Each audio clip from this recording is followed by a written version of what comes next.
Baik, selamat malam bagi kita semua. Tentu kita bersyukur kepada Tuhan oleh karena berkat dan perlindungannya. Kita boleh kembali bertemu untuk mendengarkan firman Tuhan di dalam pertengahan minggu kita, di dalam acara Rabu malam. Namun sebelum kita mendengarkan firman Tuhan, terlebih dahulu kita akan bersatu di dalam doa.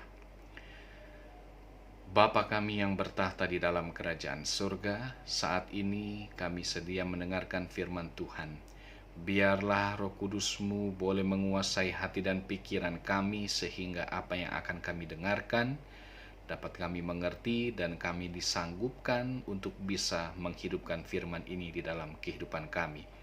Agar kehidupan kami dari hari ke hari boleh dibawa semakin dekat, semakin diteguhkan melalui firman Tuhan.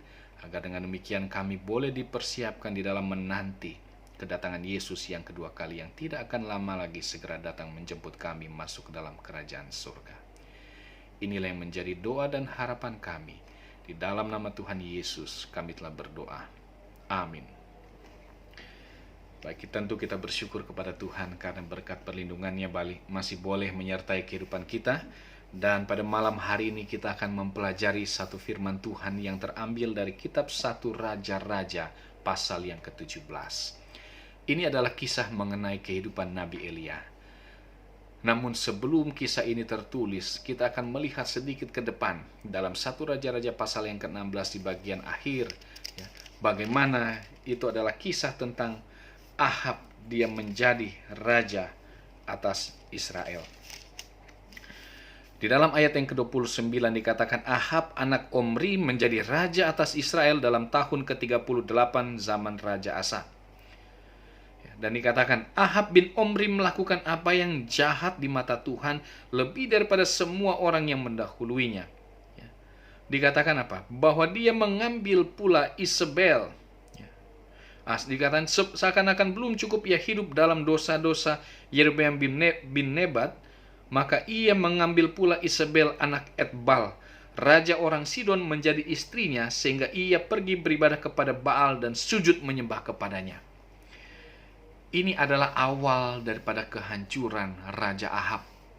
Bagaimana dia mengambil Isabel, raja orang Sidon, menjadi istrinya. Kenapa? Ayat yang selanjutnya dikatakan kemudian ia membuat mezbah untuk Baal itu di kuil Baal yang didirikannya di Samaria. Sesudah itu Ahab membuat patung Asyerah dan Ahab melanjutkan bertindak demikian sehingga ia menimbulkan sakit hati Tuhan Allah Israel lebih dari semua raja-raja Israel yang mendahuluinya. Katakan lebih hebat yang dilakukan oleh Ahab, kejahatan yang dilakukan oleh Ahab yang menyakiti hati Tuhan, tidak ada yang menyainginya dari orang-orang yang sebelumnya. Bagaimana begitu jahat yang dilakukan oleh Ahab di hadapan Tuhan. Sehingga 1 Raja-Raja pasal yang ke-17 dikatakan, lalu berkatalah Elia orang Tisbe dari Tisbe Gilead kepada Ahab, demi Tuhan yang hidup, Allah Israel yang kulayani, sesungguhnya tidak akan ada embun atau hujan pada tahun-tahun ini, kecuali kalau kukatakan. Kemudian dikatakan, kemudian datanglah firman Tuhan kepadanya, pergilah dari sini, berjalanlah ke timur dan bersembunyilah di tepi sungai Kerit, di sebelah timur sungai Yordan. Perhatikan, ketika Tuhan perintahkan pergi kepada Ahab, sampaikan bahwa tidak akan ada turun hujan kalau aku tidak katakan. Jadi apa yang dikatakan oleh Elia ini adalah berasal daripada Tuhan. Tetapi kemudian setelah Elia menyampaikan hal itu, dikatakan Tuhan bilang apa? Pergi ke tepi sungai Kerit, sembunyi di sana. Seolah-olah gitu Tuhan gak usah dikatakan, gak usah datang pergi kepada Raja Ahab, supaya kelihatan saya ini bukan orang yang penakut. Setelah sampaikan kemudian saya pergi, seolah-olah saya gak beriman kepada Tuhan bahwa Tuhan sanggup melindungi saya. Hampir sama mungkin situasi dengan yang terjadi dengan kita sekarang ini. Ketika dikatakan, ketika penyakit COVID ini masuk ke negeri kita, kemudian ada himbauan dikatakan apa? Bagi gereja-gereja agar sekiranya boleh mengadakan perbaktian di rumah-rumah, di rumah masing-masing, ataupun melalui acara streaming. Hal ini menimbulkan pro dan kontra. Ada yang setuju, oh ya, untuk memutus mata rantai penyakit ini, maka kita akan menurut. Tetapi ada juga yang apa? Ada juga yang masih, memangnya Tuhan tidak sanggup lindungi umat-umatnya? Apakah Tuhan tidak mampu menolong kita keluar dari situasi seperti ini? Kurang lebih hampir sama dengan apa yang terjadi dengan Elia. Kenapa Tuhan harus bersembunyi? Bukankah Engkau yang mengutus aku, Engkau juga sanggup menolong saya? Engkau akan melindungi saya dari Raja Ahab. Saudara-saudara, kisah ini juga memberikan satu amaran kepada kita untuk menjadi orang-orang yang menurut, orang-orang yang setia dan taat terhadap Tuhan. Terkadang Tuhan mengizinkan baik pimpinan-pimpinan organisasi maupun juga pemerintah-pemerintah kita menjadi perpanjangan tangannya untuk menyampaikan sesuatu terhadap umat-umatnya. Dan itu terjadi juga dengan apa yang terjadi dengan Elia. Elia dia taat terhadap apa yang Tuhan perintahkan. Jadi kita sebagai umat-umat Tuhan, kita harus taat, kita harus tunduk terhadap hamba-hamba Tuhan, ya tentunya sesuai dengan firman Tuhan. Beribadah di rumah bukan berarti kita tidak punya iman. Beribadah di gereja bukan berarti kita punya iman. Ada orang yang datang ke gereja tetapi mereka hanya datang tetapi mereka tidak beriman. Tapi ada orang yang beribadah di rumah tetapi mereka sungguh-sungguh beribadah kepada Tuhan, tetapi mereka beriman. Bukan berarti membenarkan bahwa nggak perlu lagi pergi ke gereja. Setelah wabah ini berakhir, nggak perlu lagi pergi ke gereja. Tidak. Ya. Tuhan izinkan hal ini terjadi. Ya, ada banyak mungkin hal-hal yang harus dipelajari oleh umat-umat Tuhan. Mengapa situasi ini terjadi? Tetapi Tuhan bukan memerintahkan supaya seterusnya kita beribadah di rumah, tidak. Ya. Tetapi ini adalah demi kebaikan kita bersama. Untuk memutus mata rantai penyakit ini, maka hal ini yang perlu dilakukan. Dan itu yang terjadi dengan Elia. Kenapa Tuhan suruh sembunyi adalah oleh karena itu yang terbaik buat Elia bagi Tuhan. Dan tentu ini adalah masa pengasingan yang harus dijalani oleh Elia sebelum dia menjalani tugas yang besar. Ada beberapa hamba-hamba Tuhan yang juga mengalami hal yang sama. Musa, ya, kemudian Yesus, Yohanes Pembaptis, kemudian Paulus, sebelum mereka melayani Tuhan untuk satu perkara-perkara besar, terlebih dahulu mereka diasingkan. Mereka belajar langsung dari Tuhan, ya, sehingga mereka dipersiapkan untuk melakukan perkara-perkara besar. Sebagaimana yang akan kita lihat bagaimana Elia melakukan perkara-perkara besar pada pasal-pasal berikutnya. Kita akan lanjutkan. Kemudian ayat yang pertama dari pasal yang ke-17. Lalu setelah itu ayat yang keempat, ya. Dikatakan dari ayat yang ketiga, pergilah dari sini, berjalanlah ke timur dan bersembunyilah di tepi sungai Kerit di sebelah timur sungai Yordan. Engkau dapat minum dari sungai itu dan burung-burung gagak telah kuperintahkan untuk memberi makan engkau di sana. Perhatikan tingkah laku burung gagak. Mereka ketika menemukan makanan, mereka tidak akan mau berbagi. Mereka akan berusaha menghabiskannya sendiri, ya. Mereka mau bahwa itu milik mereka. Tetapi kita boleh melihat bagaimana Tuhan memakai seekor burung gagak yang kelihatannya tidak mungkin mereka akan memberi makan seorang manusia. Untuk mereka saja mereka akan berebut untuk makan. Bagaimana mereka mau sisihkan untuk Elia? Tetapi hal ini adalah hal yang mungkin bagi Tuhan untuk dia lakukan. Lebih lanjut dikatakan, lalu ia pergi dan melakukan seperti firman Tuhan. Ia pergi dan diam di tepi sungai Kerit di sebelah timur sungai Yordan. Pada waktu pagi dan petang, burung-burung gagak membawa roti dan daging kepadanya dan ia minum dari sungai itu.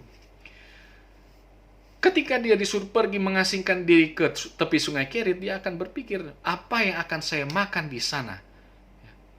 Sama seperti kita, ketika kita berada di rumah, masing-masing work from home dan school from home dan macam-macam, ya, sehingga kita harus tetap berada di rumah. Mungkin kita akan berpikir, apa yang akan saya mau makan? Kalau saya tidak bekerja, apa yang saya hasilkan untuk bisa membeli makanan? Saudara-saudara, ini mungkin sedikit kesaksian. Hingga pada saat ini sudah hampir 1 bulan lebih saya berada di rumah setelah acara KKR dari Pendeta Misah pada tanggal 14 Maret yang lalu.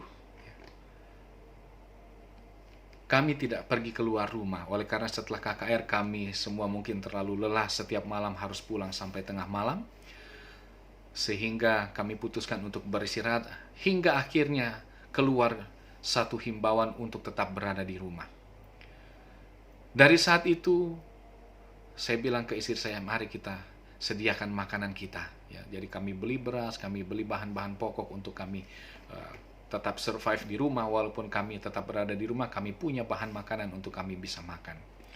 Tetapi hingga 1 bulan ini, tentu hal itu akhirnya menipis dan pada akhirnya habis. Ya. Tetapi kami bersyukur kepada Tuhan. Kami tahu bahwa Tuhan, Dia pasti akan memberikan yang terbaik bagi umat-umatnya. Tidak mungkin Dia biarkan umat-umatnya itu mati kelaparan.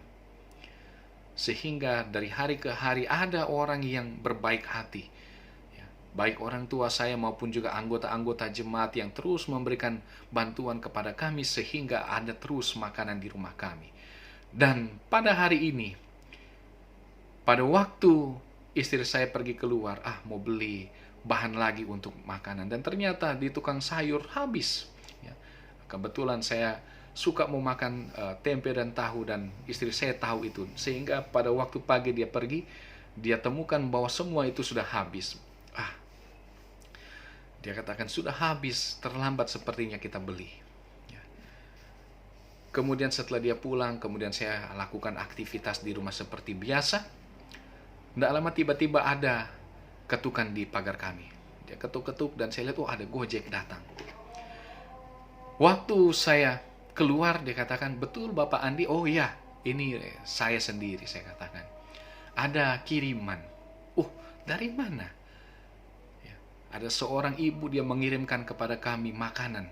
Dan saudara tahu apa yang ada di dalamnya? Adalah makanan yang saya suka. Tahu. Ya, walaupun belum digoreng, tapi ada 2 tempat besar tahu dikirimkan, dan juga ada beberapa makanan yang lain, dan cukup banyak sehingga kami bisa menggunakan itu untuk beberapa hari ke depan. Kelihatan sederhana, tetapi Tuhan mengirimkan burung gagak dalam bentuk yang lain untuk memberikan makanan kepada umat-umatnya, dan Tuhan sedia melindungi kita, memelihara kehidupan kita, bahkan memenuhi kebutuhan kehidupan kita. Saya tidak pernah bayangkan hal itu terjadi, tetapi ternyata keluarga ini masih mengingat kepada kami dan terus berbaik hati. Kami bersyukur kepada keluarga ini dan tetap mendoakan bagaimana Tuhan kiranya akan membalas kebaikan hati keluarga ini kepada keluarga kami. Lanjut di dalam pelajaran kita. Perhatikan bagaimana Elia Tuhan beri makan. Tuhan hidupkan dia, Tuhan pelihara dia melalui sesuatu yang kelihatannya tidak mungkin. Bagaimana seekor burung gagak sanggup memberikan makanan, membawakan makanan rutin pagi sore, dan terus setiap hari berlangsung dari hari ke hari. Tetapi itulah bagaimana Tuhan punya rencana bagi umat-umatnya. Bagaimana Tuhan memelihara kehidupan umat-umatnya melalui sesuatu yang nggak mungkin bagi manusia, tetapi segala sesuatu mungkin bagi Tuhan. Kita akan lanjut pelajaran kita setelah itu. Pada ayat yang ke-7. Tetapi sesudah beberapa waktu, sungai itu menjadi kering.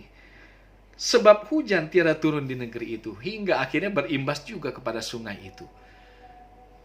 Tidak turun hujan, sungai kering. Maka datanglah firman Tuhan kepada Elia. Kembali Tuhan berfirman, bersiaplah pergi ke Sarfat yang termasuk wilayah Sidon, dan diamlah di sana. Ketahuilah, aku telah memerintahkan seorang janda untuk memberi engkau makan. Saudara-saudara, perhatikan kalimat ini. Bersiaplah pergi ke Sarfat yang termasuk wilayah Sidon.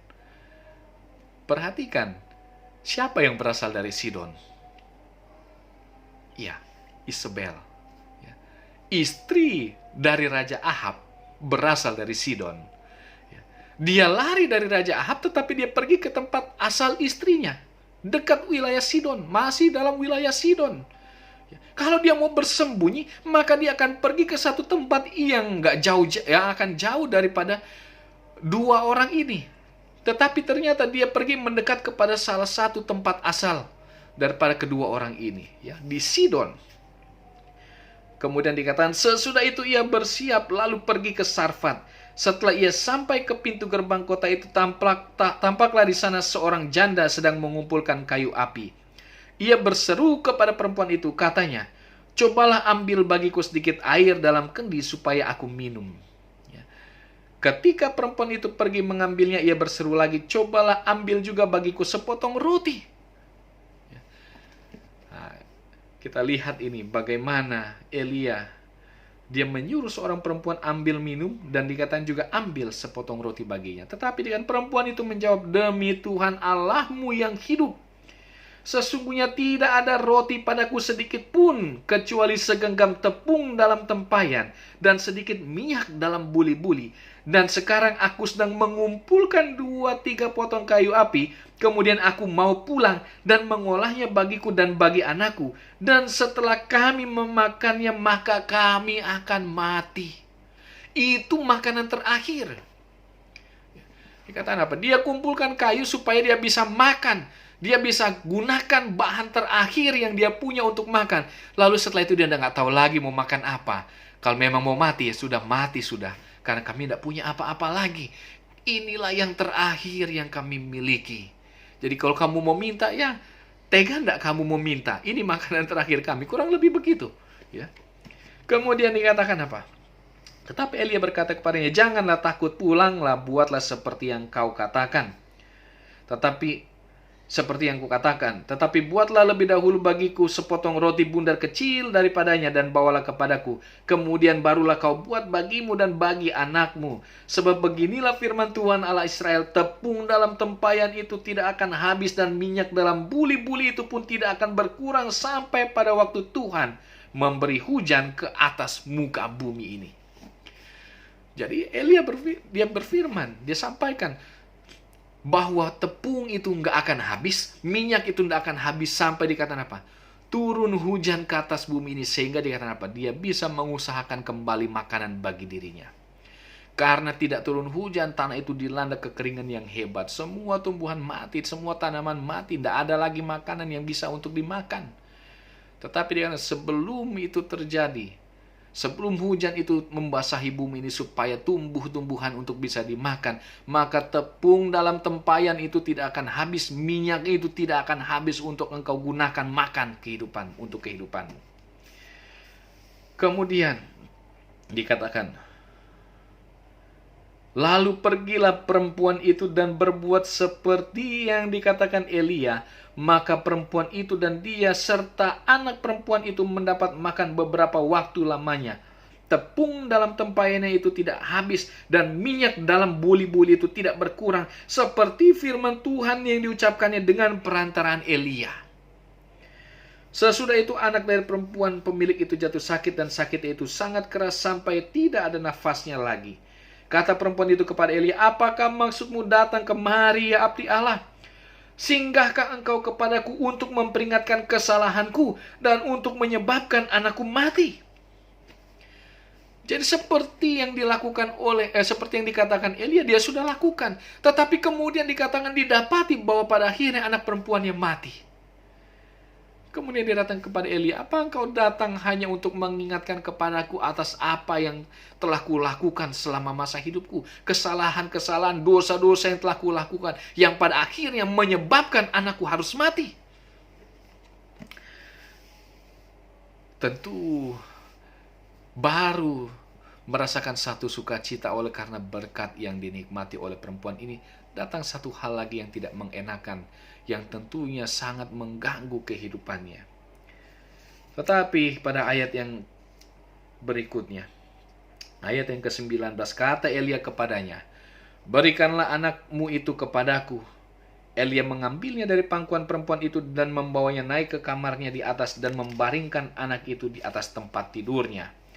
Sesudah itu ia berseru kepada Tuhan, katanya, ya Tuhan Allahku, apakah engkau menimpakan kemalangan ini atas janda ini juga, yang menerima aku sebagai penumpang dengan membunuh anaknya? Seolah-olah Elia katakan apa? Tuhan, apakah engkau mengutus aku datang ke tempat ini sehingga pada akhirnya membuat anak ini mati karena aku? Ya. Dikatakan lalu ia mengunjurkan badannya di atas anak itu 3 kali dan berseru kepada Tuhan, katanya, ya Tuhan Allahku, pulangkanlah kiranya nyawa anak ini ke dalam tubuhnya. Dan Tuhan mendengarkan permintaan Elia itu, Dan nyawa itu, anak itu pulang ke dalam tubuhnya sehingga ia hidup kembali. Elia mengambil anak itu. Ia membawanya turun dari kamar atas ke dalam rumah dan memberikannya kepada ibunya. Kata Elia, ini anakmu. Ini anakmu, ia sudah hidup. Ya.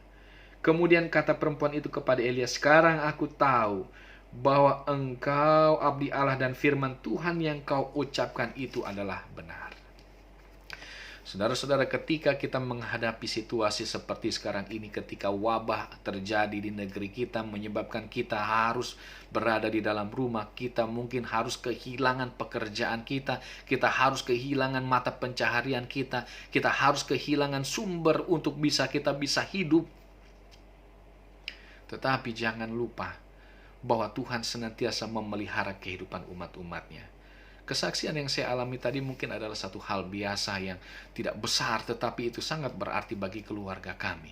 Dan mungkin ada banyak kesaksian-kesaksian yang lain. Tentu di tengah situasi, di tengah wabah seperti ini, masing-masing kita disarankan, dikatakan pemerintah menghimbau agar ketika kita keluar rumah, maka kita harus mengenakan masker. Saudara tahu berapa harga masker di pasaran sekarang?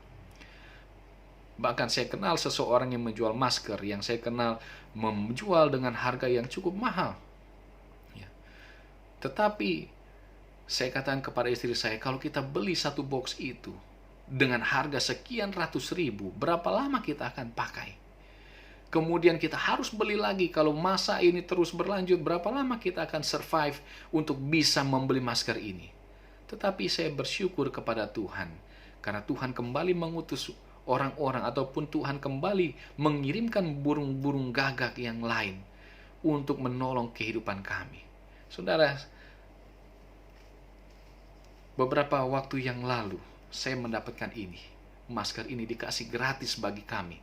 Dan ini masker yang boleh dicuci ulang, yang menurut pemerintah boleh digunakan untuk bisa paling tidak mencegah berkembangnya ataupun menularnya penyakit yang sementara melanda negeri kita. Kami diberikan 5, masing-masing supaya dapat 1. Ya, kami diberikan 5 oleh tetangga kami. Ya, saya tidak sangka-sangka bahwa keluarga ini memberikan masker ini secara gratis kepada kami. Kemudian bukan hanya itu, mereka mengirimkan juga buah-buahan supaya kami juga bisa mengkonsumsi vitamin yang baik bagi tubuh kami supaya tetap terjaga. Tidak kurang daripada itu. Ini adalah satu hal yang tentu perlu, sanitizer. Dan kebetulan kami punya sudah habis, tinggal sedikit sekali. Karena setiap kali kami harus pergi keluar untuk beli air ataupun untuk beli bahan makanan, maka kami harus gunakan hand sanitizer ini. Tetapi ya kembali harga hand sanitizer di pasaran saat ini cukup mahal. Tetapi Tuhan kembali mengirim burung gagak yang tidak kita kira, yang tidak pernah kita sangka, untuk memberikan pertolongan kepada kita. Dan kemarin seorang umat Tuhan yang berbaik hati kepada kami telah memberikan sebuah hand sanitizer kepada kami, dan dikatakan itu untuk pendeta gratis. Dan saya bersyukur karena Tuhan mengirimkan begitu banyak burung gagak yang tidak pernah kami bayangkan bahwa Tuhan akan kirimkan. Bagaimana Tuhan akan kirimkan melalui hal-hal yang demikian. Tetapi itu semua terjadi adalah oleh karena kebaikan Tuhan. Pemeliharaan Tuhan terhadap umat-umatnya tidak akan pernah berakhir. Ingat sebagaimana Elia, bagaimana kehidupannya Tuhan pelihara. Ketika dia harus lari dari Raja Ahab untuk pergi ke tepi sungai Kerit, Tuhan pelihara kehidupannya melalui seekor burung gagak. Pagi dan petang selalu mengirimkan makanan. Ketika sungai menjadi kering kembali, Tuhan suruh katakan apa? Pergi ke Sarfat, ke seorang janda yang telah ku perintahkan kepadanya. Dan kembali di dalam kehidupan di Sarfat, bagaimana Tuhan pelihara kehidupan Elia melalui seorang janda di Sarfat. Kenapa tidak di Israel? Kenapa tidak seorang janda di Israel? Kenapa harus di Sarfat? Kita tidak pernah tahu siapa yang akan Tuhan kirim. Kita tidak akan pernah tahu bagaimana Tuhan bekerja untuk menolong kehidupan kita. Tetapi satu yang pasti, bahwa Dia akan memelihara kehidupan kita. Dia akan menolong kita di saat-saat kita merasa bahwa segala sesuatunya sepertinya tidak ada lagi jalan. Tetapi selalu ada jalan yang Tuhan sediakan bagi kita. Oleh karena itu, tetap setia, tetap taat terhadap Tuhan. Lakukan bagian kita, beribadah sesering mungkin, baca Alkitab, berdoa kepada Tuhan. Banyak waktu yang bisa kita gunakan untuk datang berkomunikasi kepada Tuhan. Banyak waktu yang bisa kita gunakan untuk bermeditasi dengan Tuhan. Gunakan dengan baik. Lakukan bagian kita, tetap melakukan, berikan persembahan persepuluhan kita kepada Tuhan. Tetap jalankan kewajiban-kewajiban kita kepada Tuhan. Dan lihat bagaimana Tuhan akan memelihara kehidupan kita. Bagaimana Dia akan menolong kita di dalam menjalani masa-masa sulit seperti ini.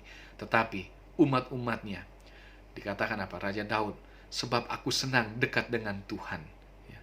Lebih baik apa? Lebih baik 1 hari di dalam rumah Tuhan daripada 1000 hari di tempat lain. Itu menunjukkan bagaimana umat-umat Tuhan akan lebih senang ketika kita hidup dekat dengan Tuhan, ketimbang ketika kita di luar daripada Tuhan dengan kesenangan-kesenangan yang dunia tawarkan.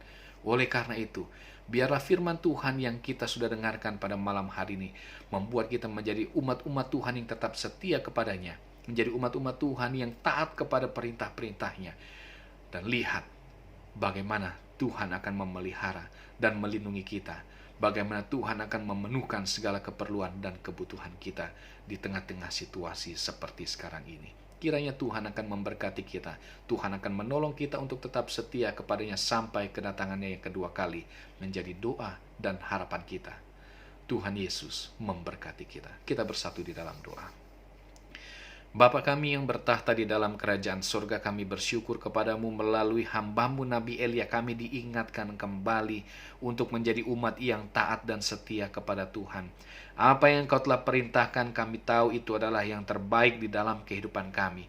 Ajar kami Tuhan untuk bisa menghidupkan firman-Mu ini, sehingga kami menjadi umat-umat Tuhan yang tetap berjalan di dalam terang kebenaran Tuhan, yang tetap setia kehidupan kami di dalam kehidupan iman kami kepadamu ya Tuhan. Agar dengan demikian ketika Engkau datang untuk yang kedua kalinya, didapati kami adalah umat-umat Tuhan yang sedia menyambut kedatangan-Mu yang kedua kali. Bersama-sama dengan kami Tuhan sepanjang hari-hari kehidupan kami. Biarlah di tengah situasi wabah yang sementara terjadi di tengah-tengah negeri ini, Engkau yang akan senantiasa menolong dan melindungi umat-umat Tuhan. Engkau akan memagari umat-umat Tuhan dengan malaikat-malaikat-Mu yang berpasukan untuk menjaga siang dan malam. Dan Engkau akan mengirimkan setiap umat-umat Tuhan burung gagak yang akan senantiasa memenuhkan segala kebutuhan kehidupan kami Tuhan. Oleh karena kami yakin dan percaya tidak ada yang mustahil bagi Tuhan untuk Engkau lakukan. Bapa, bersama-sama dengan kami sepanjang malam hari ini juga di dalam peristirahatan kami. Berikan istirahat yang baik dan bangunkan kembali besok pagi kami dengan selamat. Inilah yang menjadi doa dan permohonan kami Bapa. Kami mohon ampun bila mana ada dosa dan pelanggaran kami, karena doa ini semua kami alaskan hanya di dalam nama Yesus, yang adalah Tuhan dan Juru Selamat kami. Kami telah berdoa dan mengucap syukur. Amin. Tuhan Yesus memberkati kita.